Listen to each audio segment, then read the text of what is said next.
Good evening, everyone. And you hear me in the back? We okay? Great. Okay. So this evening, Dr. Clark and I are going to be presenting the State of the Schools Academic Achievement Report. And you're in for a treat because not only are we going to be sharing some of the incredibly exciting things happening in our school district from a student achievement data standpoint, but also towards the end of our presentation, Ms. Chiccarone, our new guidance supervisor, and then probably complemented in some way by Mr. Hanshu, will finish our presentation. So hang on tight. I think you're going to really enjoy tonight's presentation. So let's start off with a slide that some of you are very accustomed to seeing, and that is our Lacey Points of Pride. And tonight, we are very, very excited to share with you that for our students participating in our NWEA testing, we are at and exceeding our national norms in all K-8 categories, and we'll get a little deeper into that in a bit. The expansion of our technology-infused curriculum at the high school is going incredibly well, and we are so excited about the rich and authentic experiences that our students are having. We are seeing impressive gains in grade 4 and 8 on New Jersey Ask Science.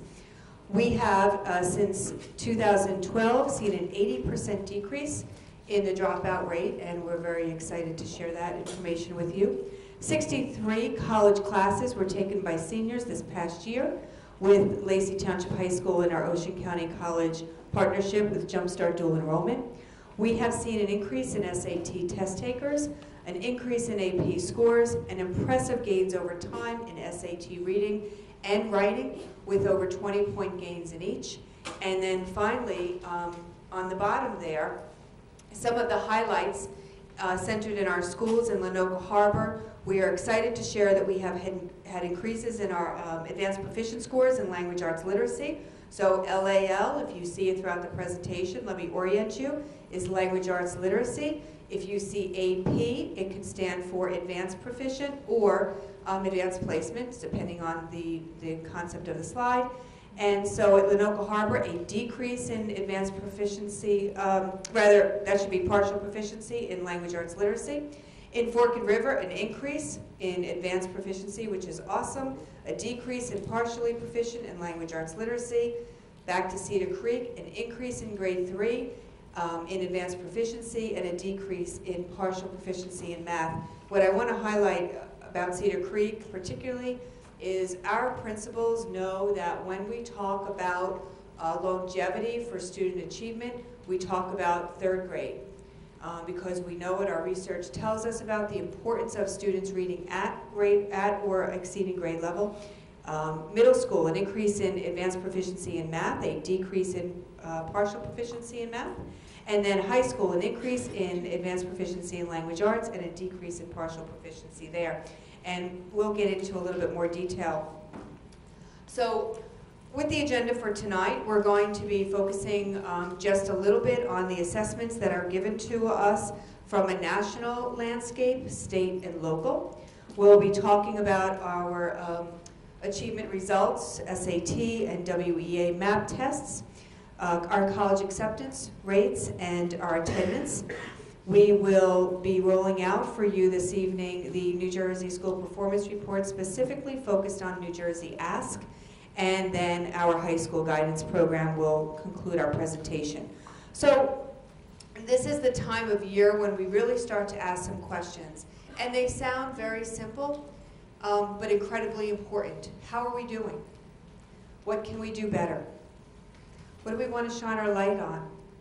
And what questions do we need to ask ourselves?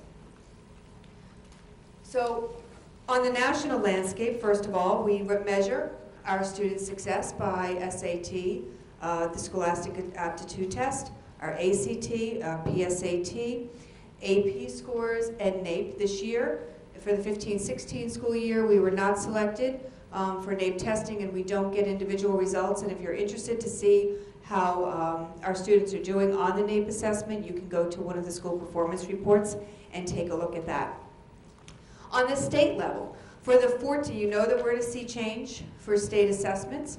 So in the 14-15 school year, We will again be administering Park Language Arts, grades 3 to 11, Park Math, 3 to 11, New Jersey Ask for grades 4 and 8, and then the New Jersey Biology Competency Test. And we do not have Park test results. You will probably start to see them in the media when they are once they're not embargoed, once they're embargoed rather, for the end of the month. And once we, our school leaders, our district administrators, our teachers start to understand and make meaning of those results, then we will be holding parent meetings and small group sessions to go through those Park results. But in the first year, I know that you would understand that it would be critically important for us to understand how we're going to use that data and what it means for us. And then locally, this will give you a sense of our local assessments, and one of the most, this is probably one of the most important types of assessment that we give, because it gives a true formative assessment that's on demand, that's available to our teachers immediately, and certainly our parents, that are diagnostic and certainly predictive. So there is a testing soup that looks something like this when we are talking about how do we measure student achievement. But we can't continue unless we recognize exactly what's happening in New Jersey and what our students and our teachers and our administrators are working with. And these are higher standards, these are tougher assessments, they are unprecedented demands on the teaching and learning process, and this is really an incredible time in public education in New Jersey, one that we cannot take at all for granted, and probably one that is not easily predicted either. And so one of the ways that we identify how our students are doing and how our schools are doing is to say, are our test results improving? Are we going from X to Z? What are we seeing in between? And one of the most important things that I want to share with you tonight is that this doesn't happen without focus and intensity when we're having conversations about improving our schools. So at the elementary focus for 14-15, it was on professional development. At Cedar Creek, small group instruction. At Forked River, open-end responses. And at Lenoka Harbor, writers workshop and park. Our Mill Pond focus on English language arts and social studies, math and science curriculum units, PLCs or professional learning communities in all areas, and then coming together culturally with Mill Pond One School, One Book Reading Initiative. At our middle school, professional development for literacy, exposure to our students for complex solving questions, the implementation of STEM, and our continued use of data, including teacher input to drive instruction. So in 2014-15, these were the state assessments that were administered. Our New Jersey Ask Language Arts and Math, our New Jersey Ask Science, and our biology competency assessments. And this is the slide that I want you to constantly think about as we start to show you this data. And that is that when we're talking about making annual yearly progress, or AYP, annual yearly progress, moving all students in the direction of going up and getting better, that it doesn't happen in one linear straight line, and you'll start to see truly what Dr. Elmore shows us is that this is really what school improvement looks like. It goes up and it goes down and it goes up, but always getting better. So for the 2014 school performance report, which is currently online, we don't have one right now. This is what our proficiency trends look like. So the first thing I'm going to do is just orient you to the graphs, and then we'll go quickly through them. So on the left, there is a chart for language arts literacy, and on the right for math. And I'm going to just orient you to the colors. So the green bars on the top indicate the advanced proficiency bands, the yellow indicating proficiency, and then the blue indicating partial proficiency. So you can see, as I just showed you in Dr. Elmore's chart, that it goes up and down, and you can start to see some of that. But what we want to see is that our blue bands are getting smaller, and that our yellow bands are certainly increasing as well, and the green is always growing. So on the left, in language arts at Lenoka Harbor, you can see that we're holding steady. This is students in grades 3 and 4. And in math, you can see that right here we have 42% of our students, the highest over a 4-year period, showing advanced proficiency in math. And that is something that we really want to see and capitalize on. Let's take a look at Forked River. So at Forked River, you'll see that we are still holding our own in language arts literacy. And I do want to make a comment about language arts literacy because you're going to start to see some of this same theme. Although our curriculum was aligned, and we're still working through this living, breathing document in language arts literacy, we're just now providing our classrooms with the resources and the materials and the supports that they need that are aligned to the Common Core. However, our math has been aligned with the resources in Common Core, and there was a staggered approach when the New Jersey Ask started to test Common Core elements. So they started to phase in the testing, and now, of course, they phased New Jersey Ask right out. But take a look here at the proficiency trends in math at Forked River. Again, a really nice graph. We want to see increases here in the green, increased advanced proficiency, and then a decrease, and certainly over the past year, in partial proficiency. Here at Cedar Creek holding its own in language, so we're still seeing that as a trend. But take a look here, we're starting to see a nice trend with a higher green band in the partial proficiency area there. One of the other slides that we wanted to share with you is our science slides, and here you'll see, let me orient you for a minute, this is a 3-year slide, and Lacey, GE, stands for Lacey General Education. So in 2012-13, we were sitting at 95.3% proficiency in grade 4 science, with a nice increase to 97.7. Let me take you over here to Lacey, our students in special education, 85.7 to 91.4. And comparatively, these are the state numbers, so we're exceeding the state for our general education population and far exceeding the state in special education. This is a chart that just shows how far we are comparatively from the state. Our district factor group, which is like school districts, and then Lacey, so we're doing very well comparatively in total students.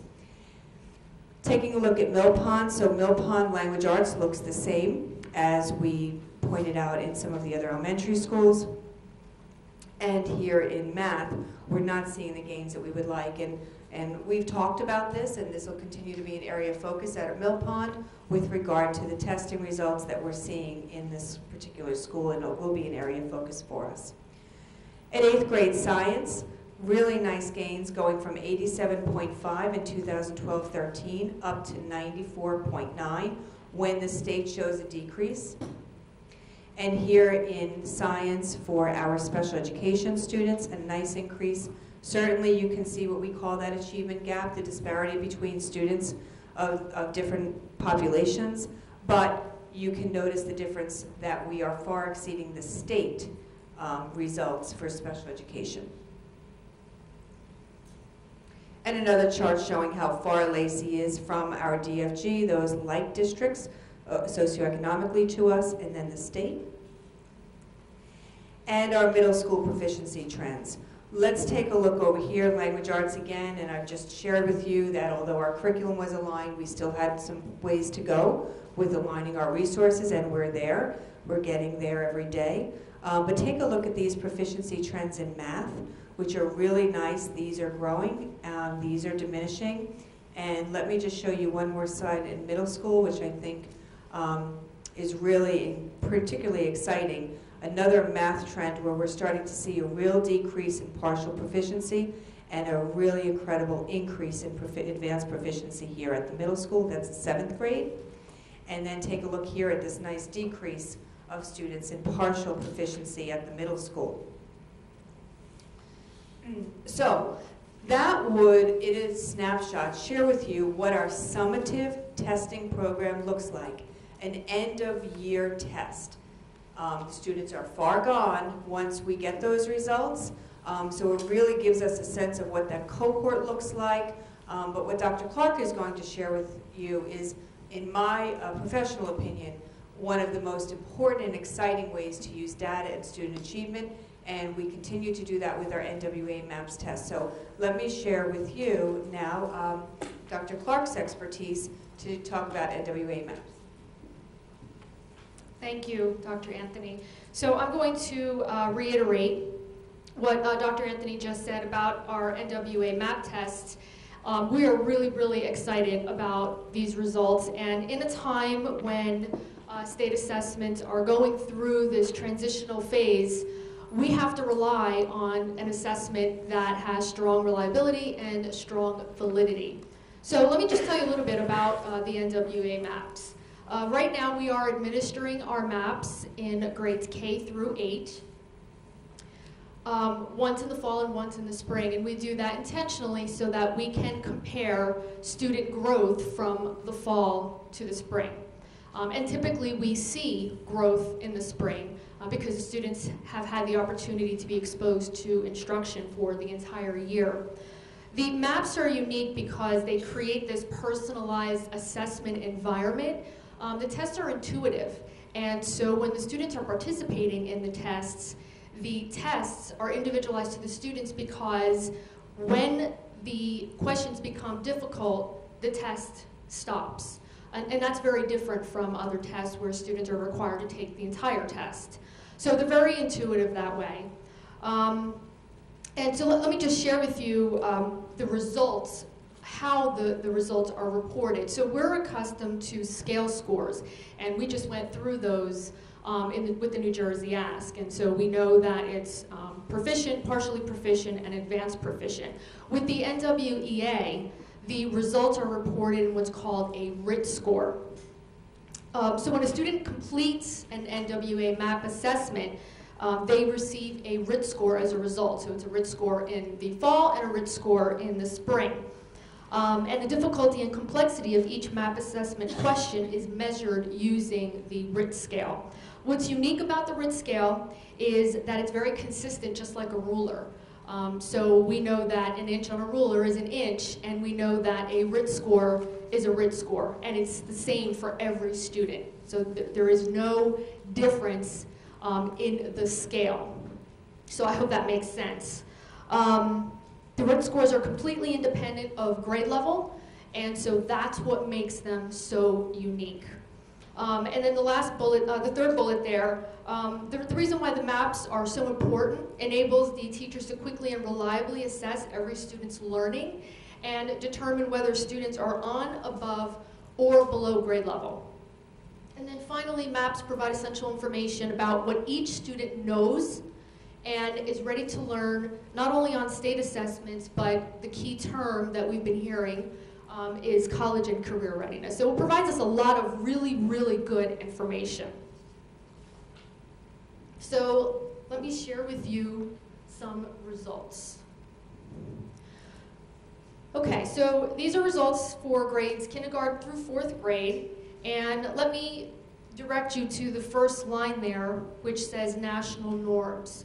And so the national norms are based on grade level samples from 20,000 students, and they're randomly chosen, approximately 5.1 million students from over 13,000 schools, more than 2,700 school districts in 50 states. So that's the pool that provides us these national norms. The yellow is demonstrating where our students in K through 8 exceed the national norms. So what you'll see is in kindergarten, the national norm for reading is 157.7, and our spring results were 160. So that's impressive. And you'll see that we scored above national norms straight across kindergarten through 4th grade. Excuse me.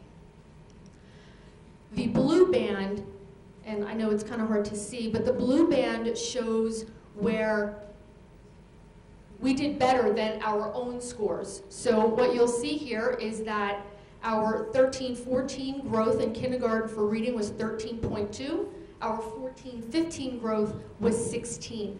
And so where the blue bands are showing where we did better than our own results. So that's very impressive. Now let's take a look, grades 5 through 8. So a very similar slide. You'll see the national norms are here at the top. And the yellow is showing where we exceeded the national norms. And the blue bands here are showing where we exceeded our own progress in 13-14. So really, really good information, helpful information for our students to drive instruction. And again, a reliable and valid test for a time when we do not know what the PARCC results are going to look like. So really assists us in helping place students, providing strategies for improving instruction, and good information for our teachers as well. Okay, now I'm going to shift gears to the high school. Dr. Anthony talked about high school focus for our elementary schools, our middle school, and our Mill Pond School. For the high school, we are in our 2nd year implementation of teaching in the block, and I think I can speak for Principal Hanshu that so far it's been very successful.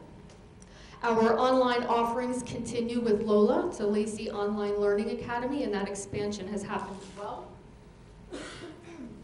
We have continued with our blended learning implementation.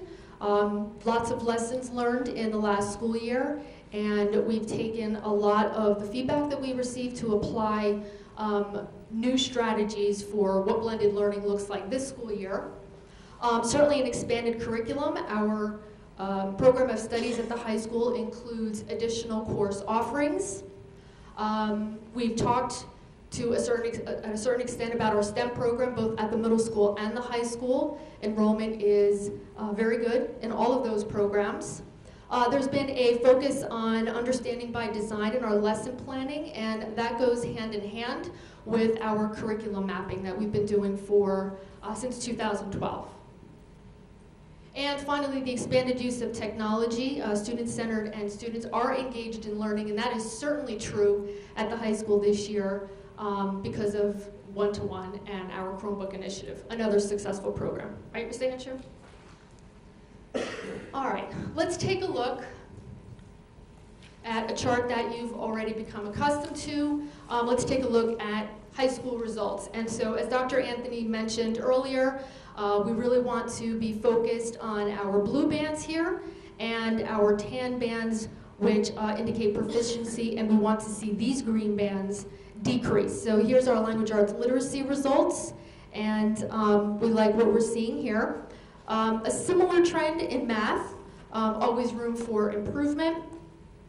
And here are our biology results.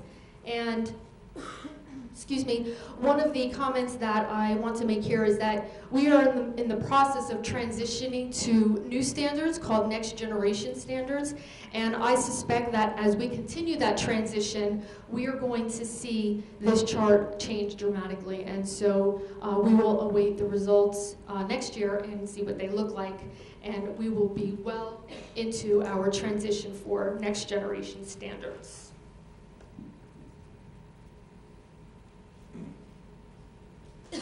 Earlier, Dr. Anthony mentioned some of the focuses and some of the highlights or points of pride.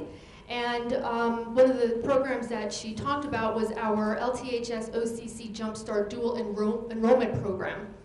And this gives our high school seniors an opportunity to get a jump on college education, and that is the purpose of the program. Students who are enrolled in this program receive credit for classes from the high school and OCC.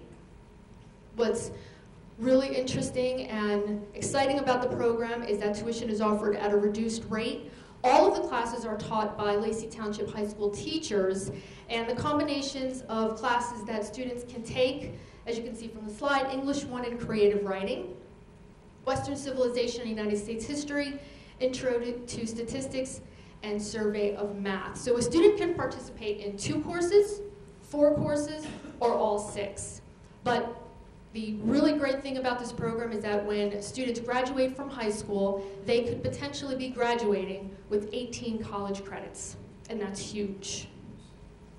So let me show you the participation numbers. So you'll see in the 13-14 school year, we did not have the program, so 0 students were participating.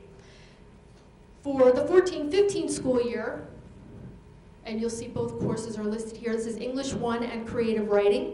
17 students participating, 18 participating in history, the social studies courses, and 17 participating in the math courses. And these numbers are holding steady, but take a look at this. So that's just fantastic, and we're really, really excited to continue to promote this program and give students the opportunity to graduate with those college credits.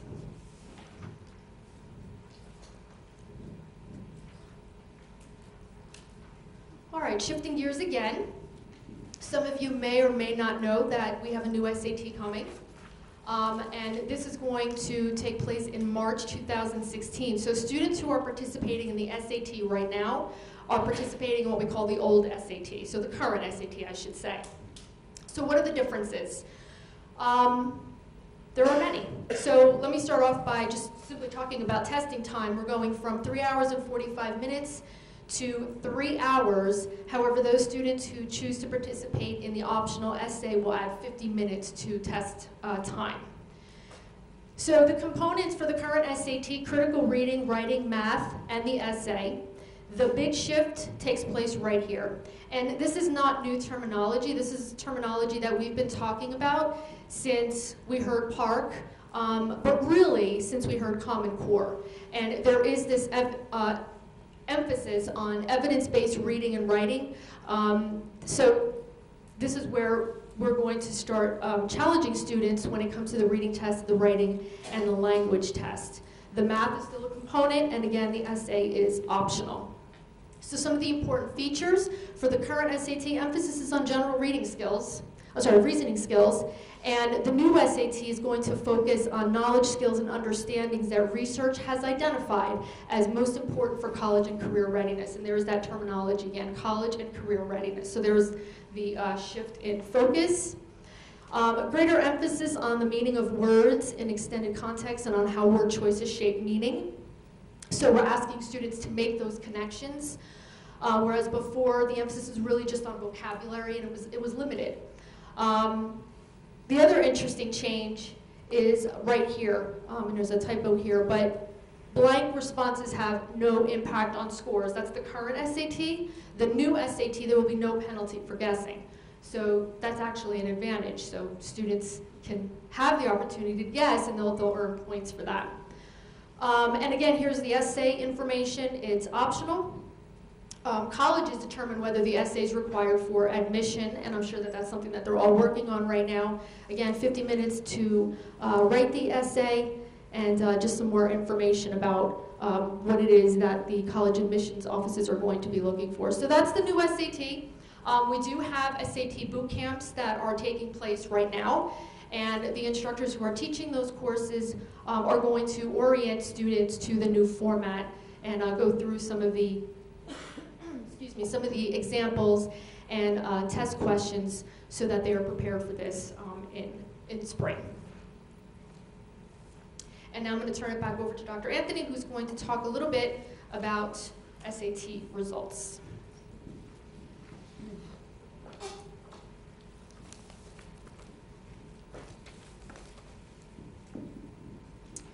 So one of the things that I want to share with you that I'm particularly excited about is that when you start to take a look at some of the current information out there nationally, this is a time when national scores for the SAT are going down, actually is the phenomenon that currently is existing, but not so much here in Lacey.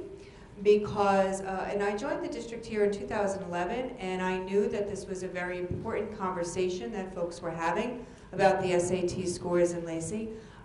We are just thrilled to report that over a 5-year period, we have had a gain of 21 points in reading.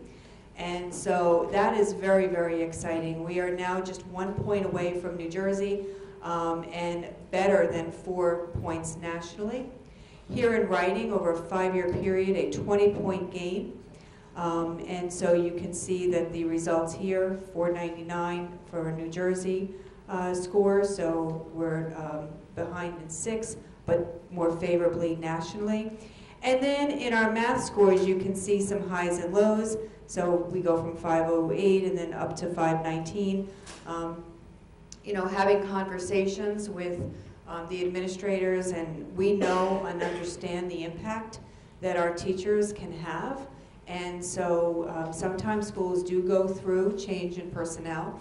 And we did have some of our really outstanding teachers leave us in the mathematics department, and we have some new staff coming on. That could certainly be attributable to that. Also the participation rates in some of the programs that Dr. Clark mentioned. But we are very, very excited to report that we are seeing outstanding results coming through for Lacey Township with SAT mean scores. So comparatively, Lacey to New Jersey to the nation, we're right there. We're better than the nation here in writing, and certainly holding our own in math. So comparatively, we are really there. Can we do better? Absolutely, absolutely. Let's take a look at this chart here. So for the class of 2011, the SAT comparative data was 478, and you can see this nice jump here to 499. Similarly, here for the class of 2011, reading was 473, and we have some of those ups and downs that Dr. Elmore told us to look for, and take a look at this, final result of 493. The comparative data for our SAT is showing that we are really doing quite well. And we do know that statistically, sometimes when we have more students participating, mean scores tend to decline. We have had an increase in SAT test-taking students, which is incredibly powerful for us to have that phenomenon on top of improving test scores. So let's take a look here. Advanced placement scores. In 2011, we had 48 students who achieved a 3, 4, or 5 on advanced placement scores, but we only were administering 87 exams. If you've heard me speak before, if you've heard my staff talk to you about the importance of rigor, the importance of relevance, and the importance of relationships in our schools, and I want to thank Mike today when we rolled the tape back and he talked about how he wants to really have a rigorous transcript. When I heard that tonight, you know, it was just music to my ears, because that's what we want our students to do. We want our students to stretch, we want our students to expand, and if they're not achieving a 3, 4, and 5, that's okay. But take a look at this, 100 more students exposed to an advanced placement test is pretty incredible. So we're very excited about that. So there always has been an interest in where our students are going to college, and there is a misnomer, a falsehood that our students are just going to OCC, although we love having a college so close. That is not the case. We do have many of our students going to college. This year particularly, I want to share that we are seeing an increase with our students going into the workforce or not going directly into college. We'll have to take a look at what's causing that new change in phenomenon, because we haven't seen that trend with less students going to a 4-year, more students going into the workplace. But I can tell you that there is a lot of conversation with students who are exploring gap years, where that is the year between high school graduation and their freshman year in college, where they're taking off a year to go and work and explore. And there is some push for that with regard to students being interested in gap years. But it'll be interesting to see what's causing that, and I think we'll delve a little deeper into those questions with our students. Where are our students going? Well, they are going to Carnegie Mellon. They are going to Drexel. They are going to NYU. They are going to Stevens. They are going to Seton Hall. This is just a list of some of the colleges and universities that our students are going, and this list comes from one of the top 150 national university lists. Then they're going close to us: Brookdale, Georgia Cord, Montclair, and they're going far. They're attending career and trade. This year we've had graduates attending Johnson & Wales and the Artist Makeup Academy, Lincoln Tech, and Universal Tech. When I joined the district in 2011, the conversation that I was having with members of the Board of Education and members of our community was the dropout situation in Lacey.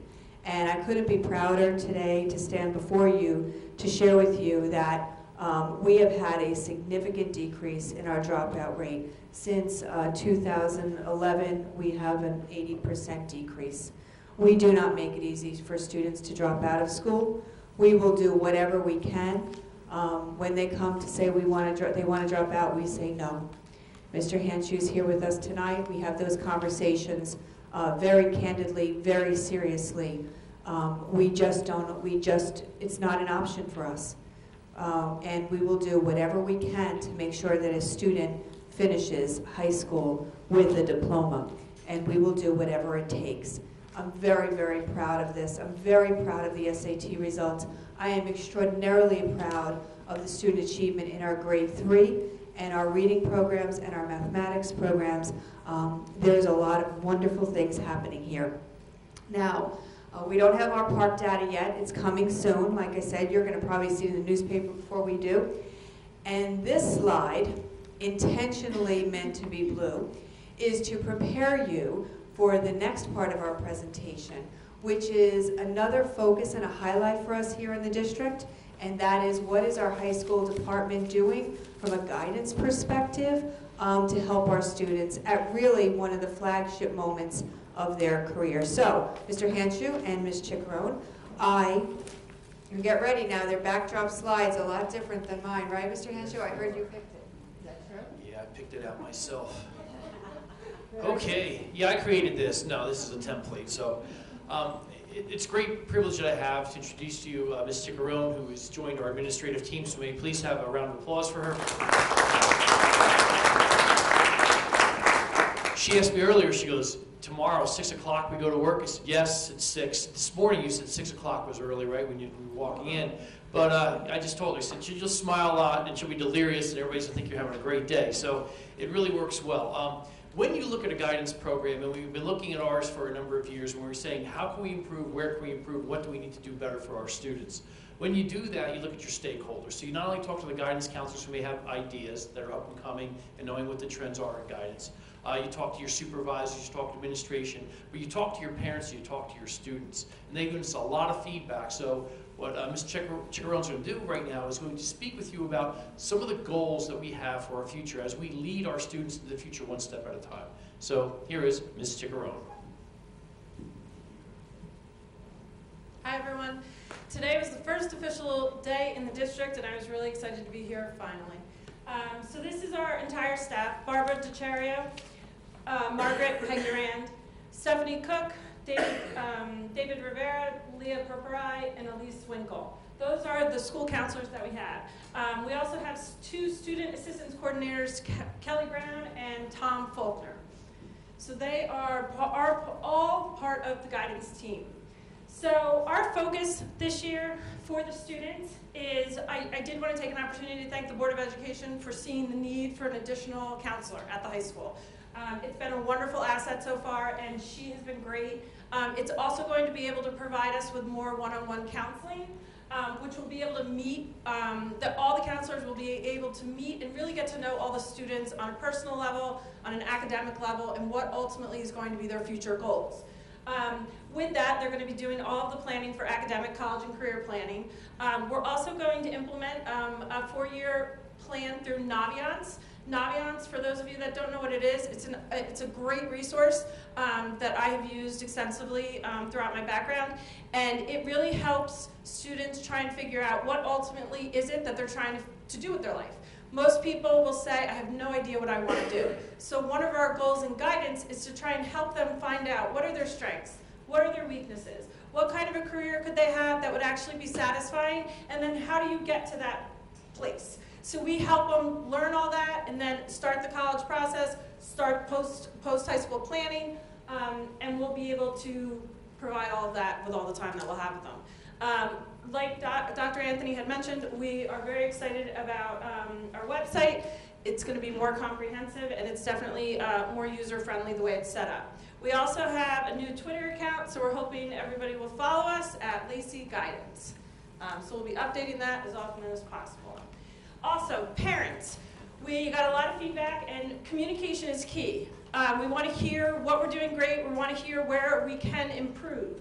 So one of the things that we're going to do is we're going to have quarterly parent advisory evenings. So that's where we'll be able to communicate what's going on, what you need to be worrying about, the timelines of, a lot of the times we get asked as freshman parents, what should I be doing with my child? Should I be worrying about college right now? So we'll be able to give them give guidelines as to what you should be doing each year throughout high school. We're also going to have spots on the website that I'll be able to show you where we'll have a newsletter and Twitter feeds.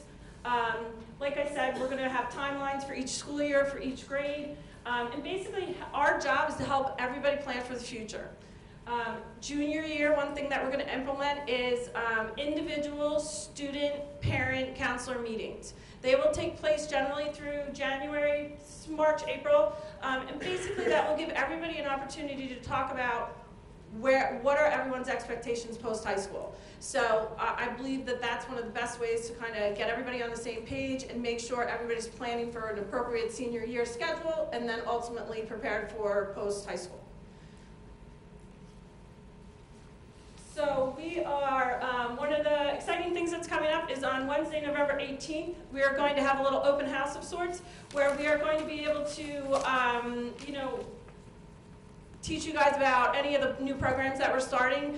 We'll have a lot of information and all the counselors will be there, so it'll be a great night to come out and see all that.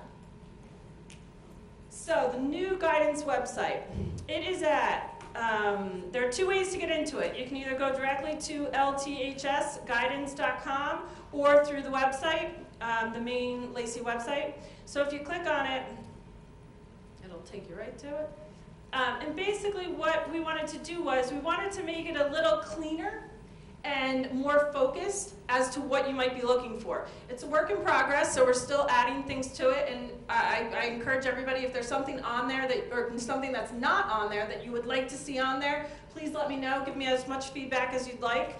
But if you go to the home, it'll actually go into about a bio for each and every counselor that's in the department.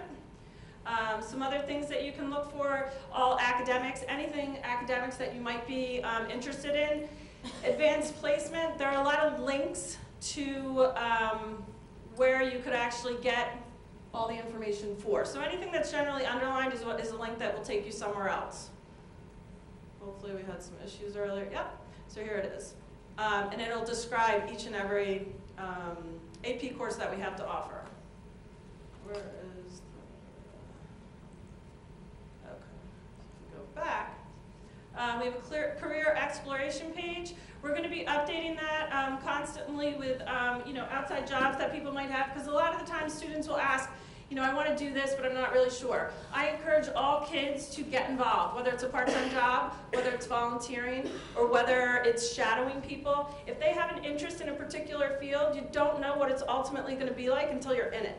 So what we're hoping to do is do a lot of outreach with some organizations in the community so we can have opportunities for students to actually have that. Preparing for college, I talked about the timelines. If you scroll down to college planning, you can go through each grade, and basically what it will tell you is what is the calendar and the checklist for things that students and parents should be concentrating on that particular year. So it's just a lot of information in case people are interested in looking for it. And then we just all sorts of information that would be important for anybody about guidance. But like I said, it's a work in progress, so if there's any information on there that you don't see that you'd like us to add, please don't hesitate to contact me at any time.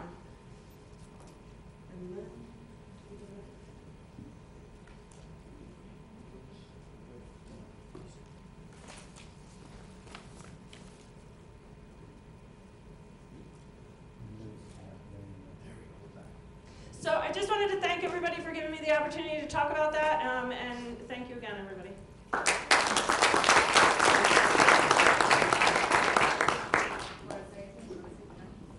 Yeah, I'll say goodnight. So, and thank you for your support during the year. If you have any ideas or for the guidance or for the school, please, let us know, and we will absolutely hear you. Okay, thank you. Thank you, Mr. Hensham, Mr. Brown. Thank you so much, Dr. Clark. Thank you. And thank you. We encourage you to ask any questions that you would want of us. Please contact us at any time or send us an email. We'd be delighted to be able to help you figure out what's important to you with regard to everything that we shared. So thank you.